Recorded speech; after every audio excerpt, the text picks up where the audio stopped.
What sets my mic stands apart? First of all, they're light. They're light, they're aluminum. It's all machined aluminum.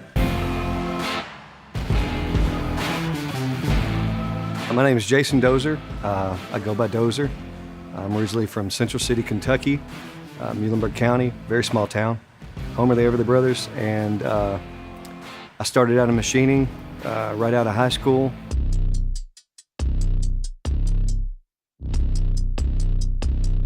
A lot of mic stand companies, there are other ones, they just do heavy. It just looks cool. But I think I've excelled because I make my stuff light and you can walk around with it and you can hold it out to the crowd. You can't do that with most other mic stands.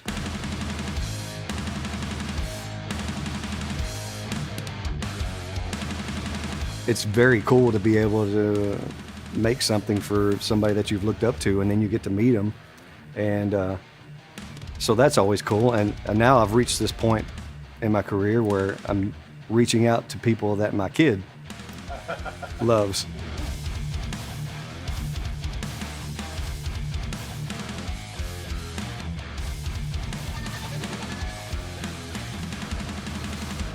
I make custom mic stands for everybody, for any guy that's in a cover band that plays 3 times a year. I'm making mic stands for those guys too. I offer the ability to put logos out front. I put logos on the bass, lights, different paint jobs, chrome, accessories, and it's gonna last. Anybody can have a mic stand. You don't have to be super famous. You don't have to be Prince. You can be in a tribute band. I make all kinds of tribute band mic stands. Cover bands, famous, not so famous. If you want to sing karaoke, you need a mic stand. Hit me up, metaldozer.com, Instagram, Metal Dozer.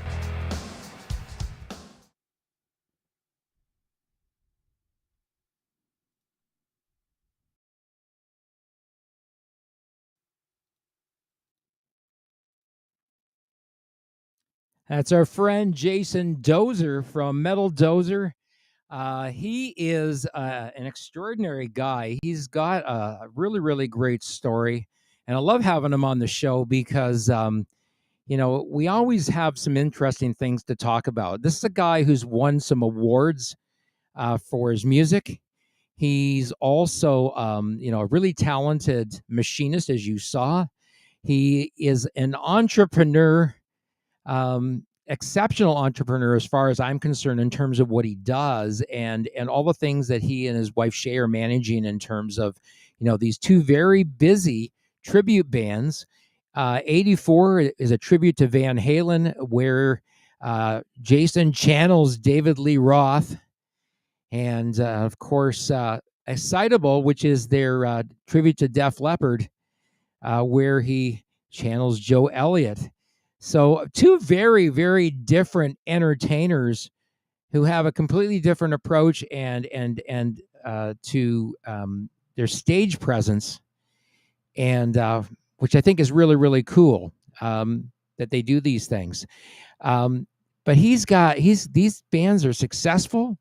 He's got a great rhythm going in his life. I'm hoping that he's having the best life right now. And he's going to be playing on a cruise. I mean, how cool is that?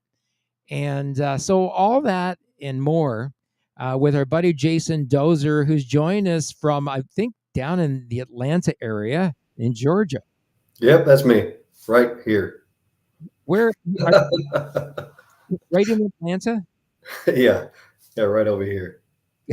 Right behind you. I'm going to get rid of that. Put you and I both up on the screen here. There we go. All right. You are an interesting fellow. All right. Thanks.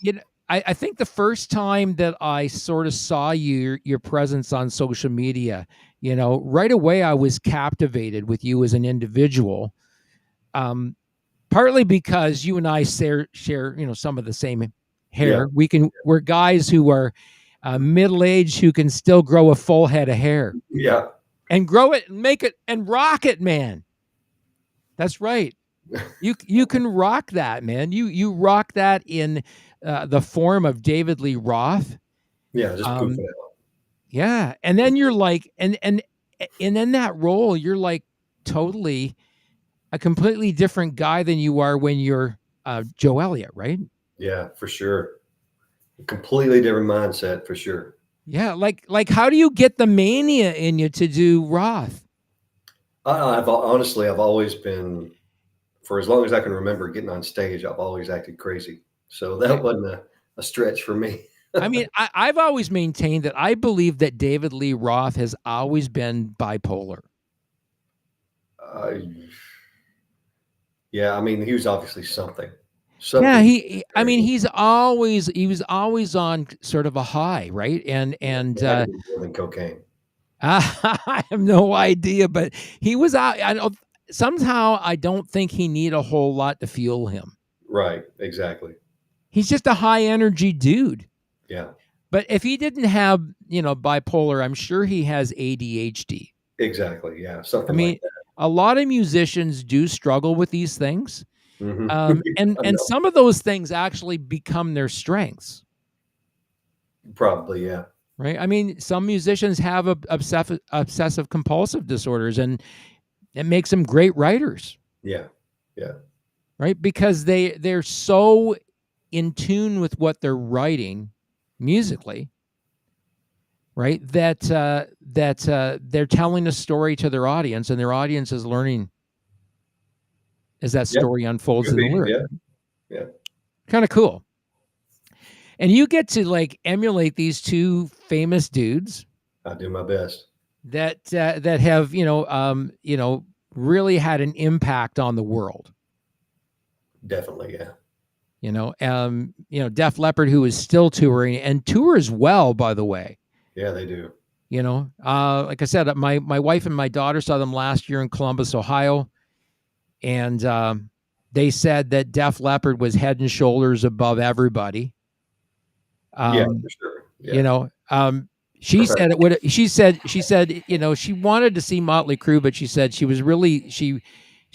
wanted to see Def Leppard because she follows their vlogs, Joe's vlogs. Mhm. That's one way they work to really stay relevant. His vlogs get millions of views. Yeah, yeah, definitely. They have You stayed know, on top of that. yeah. I mean, and you've tried to do some of that stuff in social media with your tribute acts. Yeah, I recently came to the realization that we were falling behind on certain other bands because of lack of media, like social media presence. Yep. So we're definitely attacking that in the new How much? year. As a tribute band, how much does social media influence your ability to get certain venues? Do you think it does? More than I thought. Yeah. More Um, than I you know, thought. we've had artists who, have run into that same issue when it comes to booking for live shows, Mhm. that the venue is looking at their Spotify numbers. Yeah, yeah, I'm sure. And they're saying, "Hey, your Spotify numbers are not high enough. Yeah, We'd like to see your Spotify numbers a little higher before we book you. But we want to book you, but we want to see your Spotify numbers a little better." yeah, yeah. And Well, these, I've seen some. Well, I don't want to talk bad about. I've seen tribute bands that I don't think are on our level that are getting better shows because they're working it. They've they're working the used promo. The social media and you know, the promo thing is big, and I've told bands this like that are on the label. This applies not only to, from my perspective, and maybe you're learning this as well, is that it affects every band, yeah, right? I true. mean, you know, Helix has got a big following on social media. Um, Not as big as I'd like him to see, but they have 20,000 people that follow him on social media, and then about 150,000 monthly listeners on their music on Spotify. Yeah, yeah, So with those kinds of numbers, right? They're out selling a lot of other legacy bands on Spotify, and it's helping them get shows. yeah. It definitely will. You know, and it's also gotten them shows in Europe because the analytics that we're seeing from Spotify reflect those places, right? Yeah. Where they had one number one hit for a long time was in the Netherlands, and guess who still wants them to come there and play? I'm sure they do. Yeah. Yes. I've You know? even got, a social media guy in the bands now, and it just never segued over into better booking. It's just the band pages have to have better numbers. You got to work it. You got to have some great reels of the band playing live. Yeah. Yeah. And that is your calling card now. Yeah. Right? Social media, has a calling card, and you need to have someone professionally building that stuff for you, Yeah. who understands not only what they're doing, but understands how the algorithms actually work in social media platforms, especially Instagram. Instagram has changed their algorithms, and it makes organic growth extremely difficult. Sure. Yeah. And I'm turning 50 in couple of months, and I don't, I see a lot of tribute bands going out and living the life and being on tour 50 weeks a year, and I don't want that. So it's a tough thing for me. How much money I need to put into this to get better shows, but I don't want to be touring the country. I'd like to do a tour of Canada and then take 3 weeks off. Yeah, I don't want to be gigging all the way up and gigging all the way back like a lot of tribute bands do, and that's just not what I'm in it for. Not at this point in my life, anyway. 20 years ago, maybe. And you talk to a lot of other guys that are, further on in their careers, and they say that, like, I would rather play, let's just use a random number here, but I'd rather play 20 really well-paying, planned out shows than to play 50 kind of shows, right? Yeah, exactly. Because I'm working harder, I'm not working smarter, and I don't really have the desire to want to go out and play a massive number of shows every year anymore, but I still want to make some decent coin doing it. Right. Yeah. Yeah. Yeah. Anyways, those calling cards can help you, to get those gigs, because the social media piece, especially for tribute bands, the social media piece is far more important because you're not putting stuff on Spotify. Yeah. So the numbers that they're looking at when they're going to hire you to come and do a gig at casino or whatever, they're looking at what your following is like, right? Yeah, and interacting and all that junk. And here's where it becomes really important, right? Target marketing. Yeah. Now you're really good at target marketing, by the way. Well, for mic stands, yeah. Yeah, I mean you hit the jackpot. I guess. Right? No, seriously. I mean, yeah. in a world of random possibilities, right? I mean, here's one thing that I think positions you well, and people might not like to hear this, but you were in one of the most entrepreneurial countries in the world. Sure. Yeah.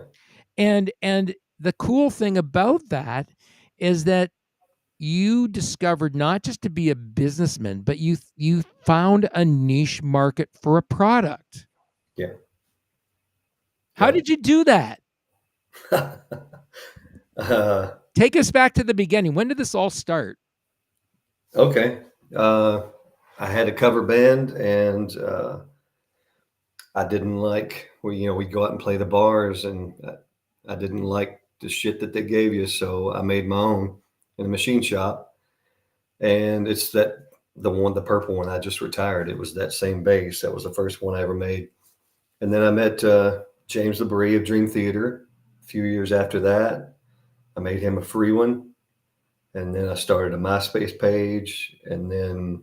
So what year is that? Now, what year is that again? I think I met James around 08. Okay, so 2000. This started in 2008. I made mine in about 2007, 6, something like that. And did somebody see your own custom made microphone stand that started turning people on to going, hey, this is pretty cool? Well, that's what I said. I made a MySpace page for Metal Dozer. Ah, who found it on MySpace? The guy that worked with Marilyn Manson. There's the importance of social media, folks, right there. You worked social media. Now, back in 2008, you went to MySpace, and what Yeah. did you put up there? What kind of stuff did you put up on MySpace? I also made a mic stand for Overkill.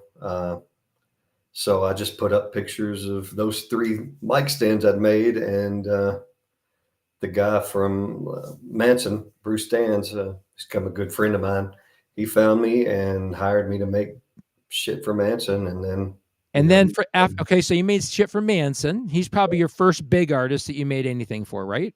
Dream Theater, but yeah, Manson. Okay, does you start for you? So your biggest customer was Dream Theater at the beginning. Yeah, definitely. Oh my God! I mean, you must have been. Did you have to pinch yourself? I mean, just getting to meet James was unreal to me. But then getting to work for him, and then he just started. I mean, we started texting, we started emailing, and it was always just, it's every single album. It's been, what do you think? What Did you should get we any do first? perks? Did you get any perks Oh yeah, along the way? oh yeah, Like backstage passes and shit like that? oh yeah. I've got great pictures of me on stage with the band, and he just emailed me a couple weeks ago. He said, "Hey, the Atlanta show sold out. You know Just what we make should do one night? We should do one night. I really think that people could get to know you just having you on this show, right? Yeah, And get to know what you're all about, what you're doing, and this might be a great way to get the word out for what you do, yeah, right? Because what you do is really, really kind of cool, and you have these really cool tribute bands. You've got this great business that started out of. I don't like the microphone stands. They're and what you described that in your video. There's some things you didn't like about the equipment they gave you in the way of microphone stands. sure, yeah. Yeah, I mean, there's nothing wrong with store-bought stuff per se. It's just, I don't know, it's not, there's no character to it. There's no way of expressing what you like with a Big store-bought stand. clunky steel shit. Yeah, and so I don't know. I just started making something that I thought people would like, and it worked. Now you also make microphone stands that are incorporated into guitar pedal boards, right? I make the mount that allows you to put a store-bought stand onto your pedal board. Yeah. That's cool. Pretty neat. It's called a mod stand. It's on, if you want to search for it, MODSTAND. It's pretty Right. neat. So you need a pretty substantial pedal board that's pretty sturdy, right? I mean, I haven't ran into anybody that said it wouldn't work for that pedal board. Oh, cool. Yeah. Wow. So I mean, now did you come up with that idea? That one in particular, I had a different idea. I was doing was a different type of, like the tripod deal. And then somebody came to me because they saw that I worked with Prince, this guy named Maxwell Feinstein. And he said, "Hey man, I've got this design. Why don't we work together?" And so I kind of took what he had in mind and made it. So workable. James from Dream Theater kind of reaches out to you. Oh, And by the this way, is- Trushy from Dream Theater has a mod stand on And- his board. So Oh, cool. And this is like 2008 when all this is going down. initially, yeah.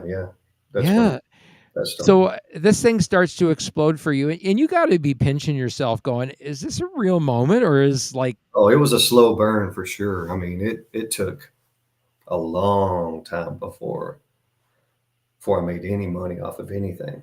At Right. least 8-10 years before I even started seeing anything out of it. Really? Yeah. Um. Of course, right when I started, we're going right into that recession, so that was rough. Yeah, 2008 was a rough time for everybody. Yeah, so I barely made it through all that, but I did. So And of course, it wasn't making the custom microphone stands that was floating you during that time. It was probably your machining business, right? Correct. Yeah. Yeah. Now, what kind of stuff do you guys make besides microphone stands? Do you like make custom stuff for other customers? Yeah, I've got a whole nother niche. Oh, there we go. Oddly enough, I've got a whole other. I don't know how I looked into two niche markets, but I'm the guy that makes these custom carts for people that work in the film and TV industry. Right. So they have different tasks, like this guy is a boom guy, or this guy is a video guy, and they all want their own carts. And you can buy these carts from, there's several different people that manufacture carts, Right. but they're real heavy, and they just don't have a whole lot of. Well, some of them are really cool, but they're all heavy. So when they figure out what they want, they come to me, and I make it really, really light out of aluminum tubing, and I was fortunate enough to fall into that market too. Yeah, I mean, if you ever get up here, I got to introduce you to a buddy of mine named Johnny Diesel. He's mostly a Harley mechanic. He has his own cycle shop, but you should see some of the stuff that he does. He does work with plasma cutters. Yeah. And he makes these wicked outdoor barbecues and those big fire pits for people. Yeah, those are cool. Yeah, and he does it with pine trees and cuts them all out with a plasma cutter and all that shit. And he does ones with deer, and he does ones with motorcycles. It's all different stuff that he does, right? And this guy's so talented. Yeah.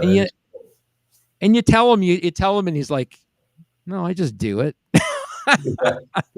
He doesn't even think about it. But here's a guy who's so extremely talented. I call him the motorcycle whisperer, because he's one of these guys you can take a bike to him, and just by listening to it, he can tell you what's wrong with it. Nice. He's just one of those guys. And I said, you need to bring a young guy into your shop and teach him all the stuff mm-hmm. to pass that knowledge on to a new generation. Yeah, that shit takes a lifetime to learn. It's going to be lost. It's going to be lost. Like, I've sent so many guys, some of the other fellow riders out to him, because I'm so satisfied with the work that he does. Right. Yep. And he doesn't think anything of it. And, he hires my band to come out there twice a year to play their motorcycle rallies. Nice. And I said, well, we're not a live band per se. He said, I appreciate what you guys do. That's why I like to have you come here. Well, that's cool. Yeah. So very interesting. But you've got this a cruise coming up. Yep. How did that come about? Well, nepotism, I guess. So my Phil Collin in my band is Billy Gray, who is in Fozzy, which it's Jericho's cruise, so pretty easy for us to get on. So yeah, okay, but in this case, it was who you knew to get you onto the bill. But the cool thing about it is, how long are you guys going to be on the cruise? It's 4 days, I guess, 4 full days. So all this starts back in 2008, but were you doing the tribute stuff back then as well? I was doing cover bands. So you weren't doing tribute acts then? No, I guess we started the Def Leppard tribute probably around 2013, something like that. And you had a killer tribute. You had a killer cover band called Moby Dick. Yeah. That you had some really great players in that band too. Billy was in that too. Yeah. Were you just the front man in that band? Yeah. Hold on just a second. My TV just came on for some reason. Let me mute it. So you're looking at the map of the world. You look there, you can see we're going to be riding all the way across there this summer, the whole northern United States, all the way. Yeah, I'll be riding across the U.S. this summer, eh? Nice. We will start off in northern Michigan and work our way all the way across to Portland, Oregon. Oh, that's beautiful up there. Yeah, so we're gonna ride through we're going to Sturgis, South Dakota for Bike Week. Yep. So that's where you guys should play. Yeah. You guys should play Sturgis. You guys would go over big. You know what? You could play 2 nights there. There's already Van Halen tribute playing there, and Def Leppard plays there every other year, it seems like. So yeah, well, we're going to be out there this summer. So you know what? We should put an EPK together and I'll hand deliver it while we're there. my brother builds bikes. He'll be there. Yeah. Oh, your brother's going to be in Sturgis? He's pretty much there most every year. Yeah, he builds bikes. You need to get me his contact because I'd like to meet him. Yeah. Hell of a We're guy. going to be staying just adjacent to Mount Rushmore for we're going to be there 3 nights. Nice. Yeah, it's 10 days long, but we can't stay for the whole thing. Yeah. Because we're on a we're going to be in the US, I think 30 days. Oh, that's nice. Yeah, so I think by day 9, because we're stopping in Wisconsin as well at the. Have you ever heard of the Mile of Music Festival? No, I haven't. I was reading some of these. Oh, the comments. Let's Let's open up the chat room. Hang on a second. I got sidetracked there. Yeah, there's a whole bunch here. Kyle says he loves it. Kyle is with a band, an original band. He's a cool dude. Keith Hill is from Sault Ste. Marie. He says very cool. Keith is a great guy. He was in a band called the Tall Band at one point in time, and for right reason. Him and his brother are huge. I mean, they're just. I have to look up at him when I'm talking to him. Nice. And they're big dudes, man. They're big dudes. They're like mountain men. Steve Sudgeon as well says hey. And Dean Boharnish from Halifax, Nova Scotia.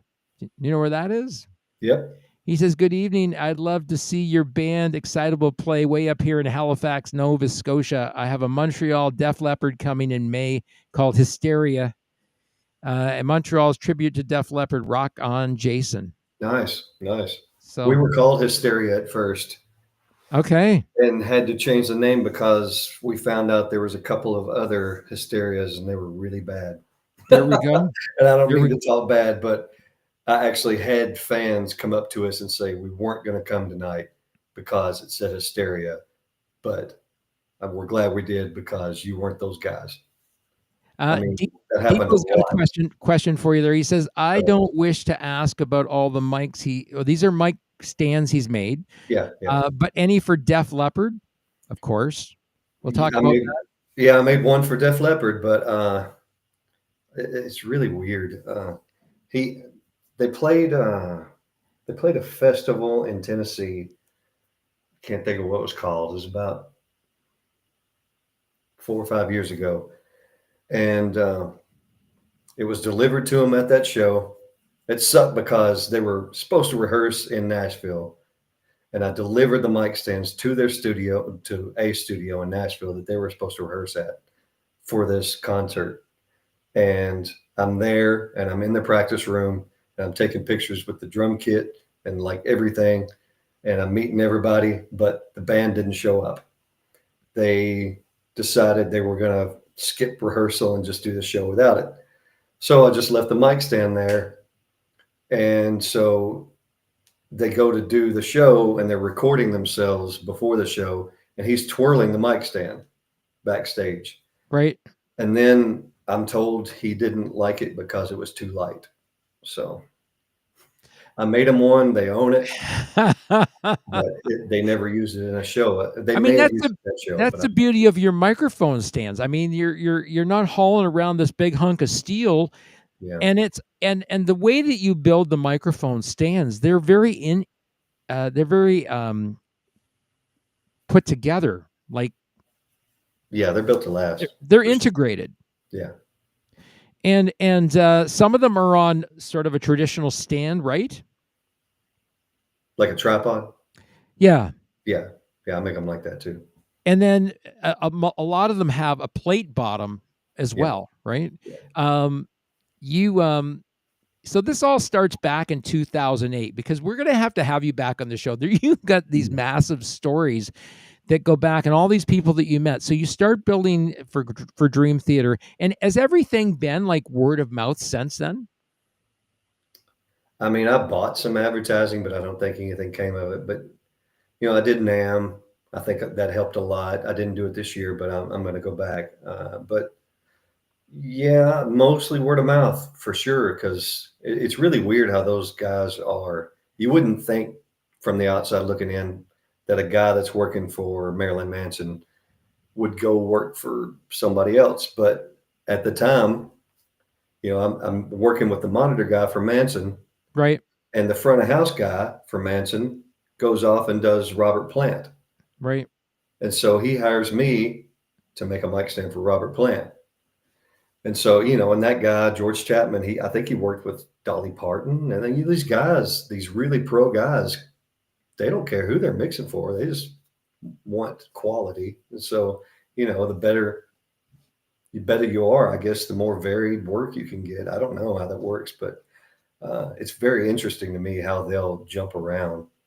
Right. And so all these microphone stands that you machine, they're all out of lightweight aluminum? If they want it, yeah. I mean, like I made Kevin Hart's out of, it was a heart in a circle, and it was all aluminum, and it was chrome plated, and I brought it to him, and they said it was too light, so he wanted a steel base. So I did a steel base, and he loved it. So what happened? What happened? Where's the aluminum one? He kept it. Oh, he kept it anyway. Yeah. Well, he paid for it. Yeah. So. Oh, he paid for the aluminum one. Then he said, "I really like this one, but I want it heavier." So he paid me for a steel one. Now, why did he want the heavier bass? Did you ever get a sense of why he was after the heavier bass? I think some guys just are used to that. I mean, he's not a guy that's walking around with a mic stand. He's just on his, it's just for looks on stage. So maybe he's looking for something he can't accidentally knock over. Then. I think so, probably. Yeah, probably. Some guys want really heavy, but most people want really, really light. Right. I know. I mean, as a singer for our band, I don't get the luxury of being able to move around because I'm stuck behind a guitar all the time. Yeah. Right. And I've always resisted the idea of going to a little boom mic. Yeah. I just don't like it. I like SM58s. I like the sound that they have. Do you use 58s when you do your shows? Oh yeah. Yeah. I mean, it's got to be the best microphone ever. Yeah, it just feels right. Yeah. This particular mic I'm using is 1978 vintage. Wow. Yeah, those things last forever. Yeah, I mean, so you can buy new windscreens for them. Oh yeah. And I never realized how much those foam pieces inside the windscreens go bad on them. Did you know that? You got to wash them, that's for sure. They're getting nasty. You not only have to wash them, but periodically you need to replace them. You can either get the socks for them, but I recommend getting the whole replacement ball. It's just easier. Yeah. And because the foam inside them eventually disintegrates. Yeah. Yeah. It was really weird because I pulled the ball off mine to change it, right? And to clean it. I'm looking at it going, what's all this black film all over the diaphragm? Well, yeah, it's 50 years old, I'm sure. Yeah, it's dust off the freaking off the dust sock, and it was just so old. Because I used to take it out and wash it all the time. Right? Yeah. Yeah. Crazy. You do handheld mic stands as well. Did you see that? You reading about the Thor stand? Yeah, a Thor stand. Oh yeah. Make a Thor stand with the bottom of the shape of a hammer and tell people it takes 4 strong men to place it on. What was Thor's brother? Oh God, Loki. Yeah, I made a Loki stand. It's on my Instagram page. You made a Loki stand? It's his whole staff. It's got the little ball in it. And who did you make that for? Just a guy that liked Loki. Nobody famous. Well, I'm going to get you to build me a green ink stand. A what? A green ink stand. That's our psychedelic band. Oh, okay. Okay. And our theme is a about a 1968 hippie van. Oh, okay. Yeah. But it's Mystery, all in the psychedelic colors, mystery machine. Yeah, like kind of like Mystery Machine, very very similar to that. Yeah. So and it's got a big pot leaf on it. And then on the license plate it says Green Ink, INK. Yeah.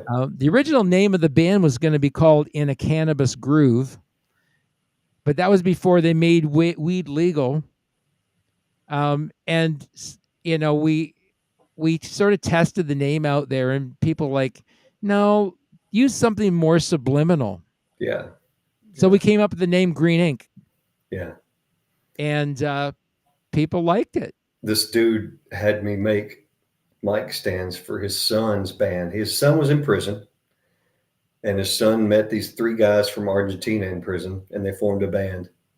And this guy was a total business guy. Like, you would never picture this, but he coached his son into starting this band, and he put together this whole business scheme for the band and was writing songs and everything. And he told me the band's name. And I don't know, maybe I shouldn't laugh, but to me, it's insane. It was Bloody Stool. And Were they a punk band? well, you would think so, but he said no. And the mic stands were a sawed-off shotgun pointing right into the mouth, and the mic was right here. Oh, interesting. Yeah. Interesting. I was just Huh. like, I was kind of like your friends. It was like you're really limiting yourself when you call yourself a certain thing. Yeah. Be more vague. And so we ended up going with the name Green Ink because one of our influences is Pink Floyd. Yeah. But we also really like elements of bands like Dream Theater and Rush for certain. Sure. But we also like the music of a Canadian band. You've maybe never heard of them, the Tragically Hip. Did you ever hear of them? I've heard of them. Yeah. Yeah, they never really took off in the US. They were big in Canada and the UK. Yeah. But they never really quite people in the US didn't quite get them. Because their music was more poetry than it was music, in a sense. Okay. But I liked their grooves. They came up with some really, really unique grooves. And the interesting thing was there were two songwriters in the band, but only one of them actually ended up being the main writer. Okay. So it's just interesting how things unfold in dynamic. You are the only person that is the central focus of your tribute bands, right? In terms of you putting them together. Oh yeah, I guess they're my bands, sure. You put those bands together. You found the players to play the parts in those bands. Yeah. What was important for you when you started looking at, because you got a choice. I mean, you're like down in a great musical area where there's a lot of great session players, a lot of young musicians down there that are recording. Yeah. You've got one of the guys. You got two of the guys actually from Lost Hearts. Yep. Who are a recording act down in Nashville, or they're based out of Nashville. Yep. They don't actually play any shows, very few shows in Nashville. They play all around. Exactly. Yeah. And then two of the guys in the band help you out with your tribute projects. Yeah. What about those two guys? How did that happen? How'd you meet them? As far as the Van Halen thing, at the time I was doing a David Lee Roth tribute, and we had just started doing it. But we wanted to switch over to a Van Halen tribute, and the guy that was playing guitar didn't really want to do that. He was jamming with somebody else. So I'm not kidding. Here I am. This is, I don't know, 7 years ago. So I was in my early 40s, and a 14-year-old asked to get up on stage and jam with us. And he got up and just blew us away. And we were like, he wanted to join the band. And we're like, 14, man, I don't know. But I talked with the guys, and they were like, "Let's just try it." And so he came in the band, and we just within 1 year, almost on our 1 year anniversary, we played the whiskey with a 15-year-old. So it was unbelievable. And then after he, bad luck for him, but he wanted to retire and enjoy his senior year, and that was in 2020. So before COVID hit, he'd already said, "Hey, man, I'm gonna step away and enjoy my senior year." And so we found somebody else, and this kid, which is Max, was 17 at the time. So you got a high school junior who ended up becoming your Eddie Van Halen in the He band. was 14 till he was 17. He was my Eddie, and then he stepped away, and then Max came in, and he was 16 or 17 when he joined. Wow. Like, where are these kids coming from? But they could emulate Eddie really well. Yeah, I mean, I don't know how they do it. So, Nobody's just like, I don't think anybody's close to David Lee Roth. You might get Right. this, or you might get the kicks, or Right. you might get the squeal, but you're not getting everything. Just like Right. this, same with a lot of people can pull off Eddie and make it really believable. They might not have, the cigarette or the smile or the kick or whatever. But yeah, both those guys just were amazing. so the moves, the riffs, the being able to play the songs from start to finish and do a decent enough job of replicating them that it's only you got this in your mind, it's only going to get better over time. Yeah. And so okay, so you go through two different guitar players. How about your bassist? How did that start? The bassist for most of those years, I actually just had to let him go. Middle of last year, you could tell he was burned out. He was in 3 of my bands, Moby Dick and Excitable and 84, and we weren't getting along anymore, and I had to let him go. So we found Max actually said, "Hey, man, this guy Ricky, who played with Steel Panther, and supposedly Steel Panther wanted him to join, but he wasn't ready for that, or I don't know what the reason was. But so he was living in Atlanta, and we brought him on, and he's bassist in both tributes, Ricky Thrash." And so that's helpful, right? I mean, and here's a guy that's a lead guitar player who could probably play bass himself if push came to shove.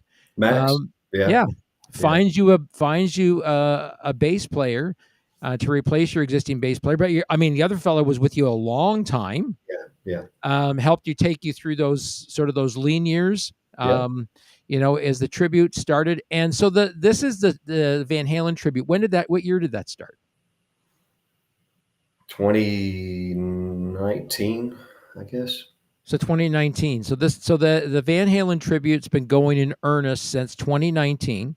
Yep. So just prior to COVID. Right. Yeah. And then what happened to the band when COVID hit? Just like everybody else, you just take some time off. Right. We played our gig because I remember, because my birthday was March 14th. We played our last gig March 13th. And then the next day, the world shut down as far as bands were concerned. Yeah. And then I didn't play another gig until late June.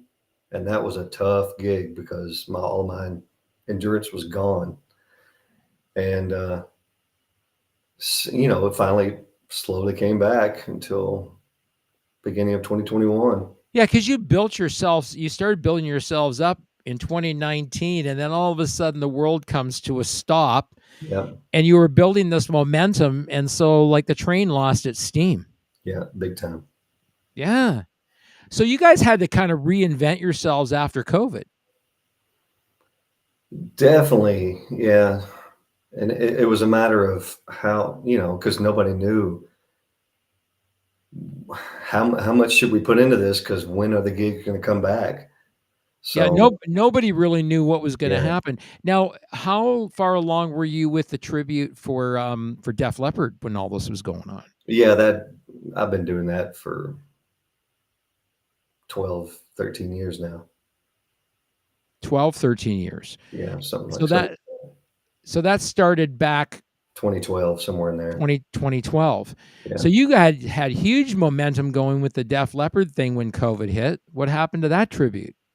Well, I mean, same thing, you know. We quit playing. You know, when you're used to making pretty good money for tribute gigs and you come back, you know, people start going, well, we're not getting the same amount of people as before, so we can only pay you half. And then you don't want to do that because you don't want to water down your brand, you know, but you start to have to do some of those things just to play. So And this is then, so March of 2020, everything kind of shuts down for you guys. yeah, You got this huge momentum going into 2019 with both tribute bands. One's just, has been going. It's tracking really, really well, and they're both tracking really well. You're well, 12 they're years doing in, great. yeah, and then all of a sudden, boom, the world shuts down. Things change for you guys, and then you've got to kind of start all over again with both bands. Well, as far as booking, but like I said, because these places that you used to make thousands of dollars at per night, now they can only go, well, we can give you 800, 1,000, and you go, no, no, no. And then Eh, after 6 months of that, and you're Now, going into the next summer, and you're like, okay, maybe, maybe yeah, how this did is you what I'm saying. how did you go back to marketing the band in terms of, we are, one of the greatest best things to the real deal. There's other tribute bands out there and we all bring something different.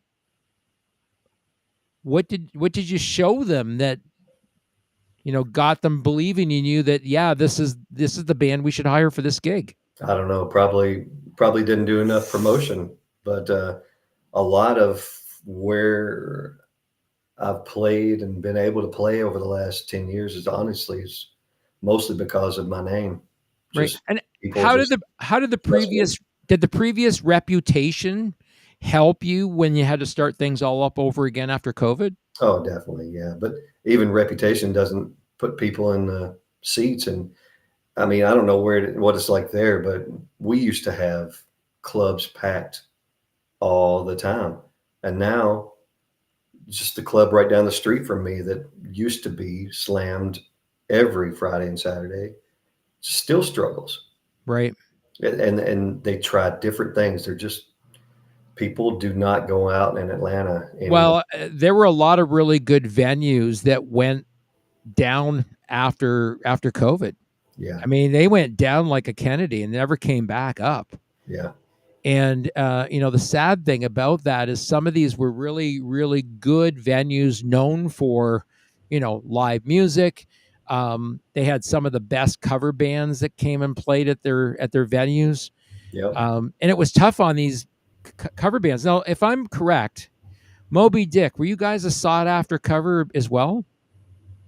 Well, I mean, when we started, we were, I would say, the best cover band in Atlanta when we started, but that was '07, '08, '09. We had about 5 really good years because we had a keyboard player that was just unbelievable. And Right. we were able to do Styx and Queen and, you know, Guns N' Roses. We were able to do all kinds of really cool stuff because I got a pretty good range. And So when you guys were doing the cover thing, how important was it for you to nail every one of those songs? we were all very much, very, very dedicated to it. So you guys were all in. Yeah. And a lot of keyboardists are really good, but they don't hear the sounds or, this guy was just, man, he would stay up all night just to get that perfect sound. And that's huge to a cover band. It is big. So, And having a keyboardist in the band, yeah. expands your horizons in terms of what you can do, because you can And he, do from A to Z with a keyboardist, and he played rhythm guitar. So, right? Did there you was, guys do any Deep Purple? no. No, I'm No. surprised you didn't. We try to do everything dance Uh, as party dance Okay, only. so it was mostly get the girls up on the dance floor, Yeah. Get them. So 128 beats a minute, the fastest rhythm you can have Yeah. without spilling a drink, as David Lee Roth says. Yeah. So your goal was to get them up drinking, get them having a good time, so they'd want to have you come back. Yeah. And we crushed it for years. Yeah. Wow. So This that guy's asking about a mic stand to Canada. Yeah. I send him to Canada all the time. So, there you go. There you yeah. go. He says, yeah. Let me just see here. No, that's not the one. That's not the one. Where is it? There it is, right there. Da-da-da-da. How many people help you make the stands? Oh, I got one guy that works for me and he helps sometimes. So, Okay. usually one, but a lot of times I'll make everything myself. And he said, what shipping do you use? Do you use FedEx or UPS? Whatever Okay. the customer wants, I'll do. However you can get it across. Yeah. When you were when the Canada Post strike was on, how did that affect you shipping to Canada? I can't remember that I did any shipping to Canada at that time. So when you did the work for Avril Lavigne, where were you shipping that? Usually to the rehearsal studio. I think that was in LA. Usually in LA. Okay. Yeah. So do you have a lot of customers who have you shipped to U.S. addresses because they're going to be down there? Is Yeah. that Yeah. so? And how many times do they want you? You know, where they're close by where you are and want you to deliver it yourself so they can meet you? I mean, they don't do it so they can meet me. Some guys are really cool about that. Right. But it's so eclectic. Like I just made some basses for Neo, which is a pretty big rapper, I think. Right. And they're in Atlanta. I mean, he's playing State Farm Arena, I think Monday night. Oh, So wow. they just came by my house and picked him up. Wow. So, Yeah. I mean, you ran into the same thing with Moby Dick during COVID. Yeah. And you were able to resurrect all three acts while managing to build microphones, stands, and running a busy machine shop. Yeah. Yeah. Man. And I got married I met Shay in 2020. And my kid was a teenager through all that. So, Right. So you had a lot going on in your life, man. yeah. Yeah. You know, no wonder it took a while to get the steam back and in all that stuff because you had so much in your life going on. Yeah. You know, and you managed to be able to stick handle that really well. Well, having a cover band made a lot of things easier because, like I said, the bar can't afford to pay the thousands of dollars for a Right. tribute, but they can afford the 1,000, 1,200 for the cover band. So Right. that wasn't a hard bounce back. We got back to work as soon as they started letting people come back into bars. We were playing Right. with that. But then you gotta wait did for you notice the same thing with the cover bands that there were less people? Oh, there still is. Yeah. Yeah. What about with the tributes? You're noticing that What I noticed with the tributes now is that people like to go out earlier now. People that are coming to see Def Leppard and Van Halen tributes want to come to an 8 o'clock show. Yeah. They don't want to go to a 10:30 show. That makes it nice for you guys because you can do your show and let the disc jockey do his thing.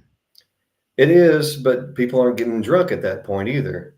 So it's not quite the same, but it's not bad. I mean, I'm just happy to get out there and do right to sing. Are they more fun when they're drunk? Of course, yeah. And it gives you a little bit to ping pong off, right? Yeah, yeah. It's interesting when people get a few drinks in them. You know, we always notice that when we used to play the bars in London till 2 o'clock in the morning. And things would get crazy between 1 and 2 o'clock as we're heading up towards last call, because they had to get people out of there at the end of the night, because when we finished every night when we played there, it was standing room only right up until 2 o'clock in the morning. Yeah. We used to close our last set with 3 Black Sabbath tunes. Just to get them out the door? Yeah, and well, it just get them crazy, right? And we just get them because it get everybody crazy, and and of course we always finished every show with War Pigs. Nice. We were known for that. They loved it, man. People ate it up. Everything else we played was in the top 40 on the local radio station. Yeah, we did a lot of, like I said, pop and rock, but we there for many years. Our closing song was "Thunder Kiss 65." Okay, I interesting. Great tune. yeah, Great tune. Um, you like I said, you've got this whole bunch of stuff going on. Moby Dick folded last year, right? You guys did your last show in 2024, right? yeah, yeah. Now, is that project completely done, or do you think it'll ever be resurrected? Oh, I mean, it was such a nothing deal at this point. It was just filling the holes in the calendar at that point. But I told, we played for the Braves sometimes, their pre-games, the Atlanta Braves. And so Right. I told them if they want us, we would do it this coming year. But Oh, cool. yeah, if That'd be anybody fun. has a wedding or a party or something, I just don't want to. It was getting to the point where, the tributes were going and playing House of Blues and the Cruise and really Right. nice friggin' venues. And then I was Right. having to come back and Moby Dick is playing the chicken restaurant down the street. It was just like, I'm just tired of that. It's I'm where tired of it saying don't stop believing to people that are eating chicken wings. I just tired of that. well, and you're looking now at, you're at a point in your career now where you're looking at, okay, I want to sort of be a little more organized about how I do this. I want to be a little more strategic about my market planning. Yep. You've got some stuff going on too. I mean, you've got a family, Yeah. right? And you want to spend time with them as well. And you've got a very busy machining business. Hmm. And you said this week you got slammed. Yeah. Yeah, for sure. Was that for orders or what? Well, it was that Neo rapper guy. What is today? Wednesday? Wednesday. Yeah. They called me Monday night and said, "Can we get a mic stand from you tomorrow?" Oh my And I God. was like, wow. So I said, well, I'll go to work in the morning. And so Tuesday morning, I go to work and I send them pictures of everything I have in stock. Right. There's just no way I could make everything. So they go, well, we like this bass. Can you make this bass? He's got one of those pistol grip mic stands. It's Yep. a squeeze deal. And those are not great, but I've made my own for Justin Timberlake, but I don't like making them. And I certainly can't do it in one day. So he's like, well, he's got this one back. He told me the brand name. Can you make that pole fit this bass? And I said, sure. So I did one, and the runner came up to the house and we met it here on the porch and we put it together to make sure it worked. And then, so they're like, okay, now we need the other bass the same way. So That's crazy. this morning I went into work and I made the whole new coupling and powder coated it and put it all together. And that's sitting on the porch. That is absolutely crazy, man. What a crazy story. I get some of those sometimes. It's like, what can you do in one day? And yeah, So got the money, I got the time. that was like a last minute order and they like needed it like yesterday. Yep. Yep. Wow. He's playing State Farm Arena, the second biggest place here in Atlanta. Right. I think that we need to have you back on the show and maybe do a show where we bring up some of the microphone stands you've done. You talk a little bit about them. Sure. Because it's a true artwork that you're doing there. It's an art form itself, making these microphone stands. And they come. Do they have most of them have an idea what they want? Yeah, most of the time. Like the one that I can't even show yet that I'm most proud of is Warren Ziders, and it's getting debuted, I think, in March. And you asked me about the guy, the crew. They actually said you got to come to the Atlanta show, man. He loves this mic stand. It's one of the coolest mic stands I've ever seen. I get asked a lot about Corn's mic stand or whatever, and it's like, no, I didn't make that one, but this one is up there with that. So when you are they going to let you get up close and personal at that show? Probably. I'll probably be backstage. Yeah. So I would be getting if they let you get your phone out, I'd be getting some reels done from that. Oh yeah, I should. Yeah. Yeah. I'll So, use specific pictures, but yeah, I should. yeah, if you can get some short, 20, 30-second reels, Yeah. just a great thing for you to be able to put up there about your business and help promote your business. I Yeah. mean, not like it doesn't sound like you need a whole lot of promotion right now for the Metal Dozer thing, because you're getting lots of clients. Yeah. It's great. Yeah. I mean, you've got some of the best clients and some of the busiest clients in the world. And you've made some really unique stuff for different people. You mentioned Prince and Robert Plant and a few others that you've made mic stands for. This all started in 2008. So you got to come back on the show. We got to tell some more stories and talk about some of the work that you've done, and maybe show some of the works, and you talk about some of the detail in the works that you've done, because you're an artist, man. Yeah, that'd be cool to just scroll through and 2 or 3 seconds each one. That would be fun. Yeah, and just have you go through and describe the microphone stand, and maybe what the challenge was with making it. Yeah. Because I know sometimes you're saying that these ideas go back and forth between you and whoever's commissioning the work. Yep. Yep. Sometimes. Right. Yeah, very cool. So Jason Dozer, of Metal Dozer, of 84, a tribute to Van Halen, of Excitable, a tribute to Def Leppard. Busy guy. If you're looking for somebody to come and play a corporate gig, get a hold of him. You can find him on Instagram, on Facebook, and message him. I'm sure he'll be glad to find a way to connect with you and discuss the possibility of them coming and playing at your corporate gig. Yeah. Yeah. We can Yeah. do it. So, Metal Dozer. So stay tuned. You can find him at Metal Dozer as well. Stay tuned. We're going to have him back on the show. Thank you for joining us this Wednesday evening, everybody. Thanks for joining us on Hump Day. Remember, this is the Indie Show. I'm Ken